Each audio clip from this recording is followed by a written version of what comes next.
Sonny, I was going to sort of flip this one around on you a little bit. I'm thinking 2 years from now, if I'm a traveling passenger, right, coming into the country, now what does that experience look like 2 years from now compared to what it is today? Or maybe a Border Patrol agent fresh out of the academy, right? They got their gun, they got their badge, maybe they got some new whiz bang device, who knows? So what can we expect 2+ years from now in your environment there?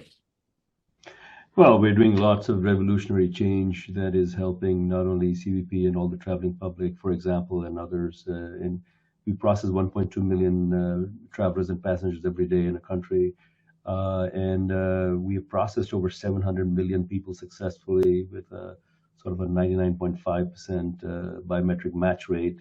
2,200 imposters have been caught, less than 2-second adjudication in the back end and security with biometrics. So when you process that kind of volume, obviously there's a lot in all our ports of entry. I see the mobile global entry and all these things that we're doing is really going to take off even further. And biometric will be used even more in an ecosystem. And I think the ecosystem is the fact that the government public-private partnership has really taken off, I believe is going to be a big deal.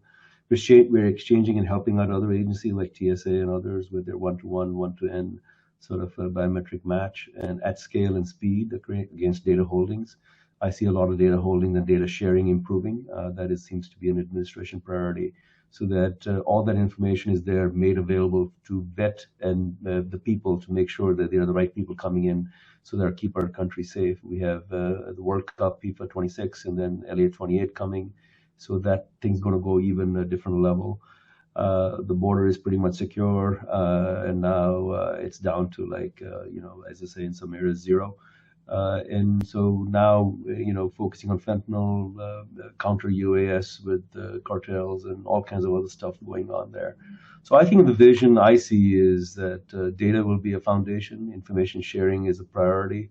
So, in different enclaves, we operate in all three enclaves. So those things will be more, intelligence decision making made available to an officer or agent or analyst, even trade. Let's not forget trade, so that they've made available to them. We've done all the tariffs. We implement them. I've got 250 software agile teams that deliver software in every day or a couple of 2 weeks increments. So that'll be there. I think AI is an assist. The human is in charge.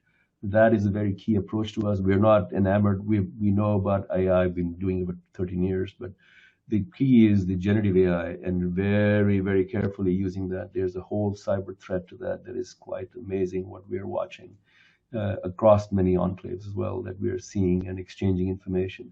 And I think that's the other thing, exchanging information between our trusted partners. We can learn from each other. So all these areas, generative AI, edge, quantum, all these things will come to bear. But our adversary is not waiting. Our adversary is doing a lot of stuff that is very, very, very threatening to the United States. So we got to come together as a team. We got to come together as a group to really share and learn from each other. Have all the partners and what they've said today, all my esteemed colleagues here, we can learn from each other. And I think that's really key. I was thrown off a little bit by Anish when he said the marriage and the wedding. I've just finished 40 years with my wife and 40 years in the business. But all I can tell you is as long as I'm not in the doghouse, and as long as I say, yes, dear, I think I should be all right. So I think there's going to be a lot of that. I didn't know that I was going to bring in IT and that. But she was also in the U.S. Army before, so it's really good to see what Will's talking about and all the things that she's been doing in the past with multiple launch rocket systems and Patriot and JTA Army and all that kind of stuff. She's taking the fork in the road at the moment. But I'll just say that, you know what, she'd be really proud. I'll tell her today that, everyone's going forward. And to me, that's what life is all about. I've done this for 40 some odd years and still rocking and rolling. But I'll just say that to me, just watching all my esteemed colleagues and share this information, that's why I think we're a great country. And I'm very encouraged with what's coming next. So I really believe that the future will be that the United States has to really focus on cyber, but use data, AI in a smart way and leverage innovation. We are a great country because of innovation. So I think we'll continue that. Thank you.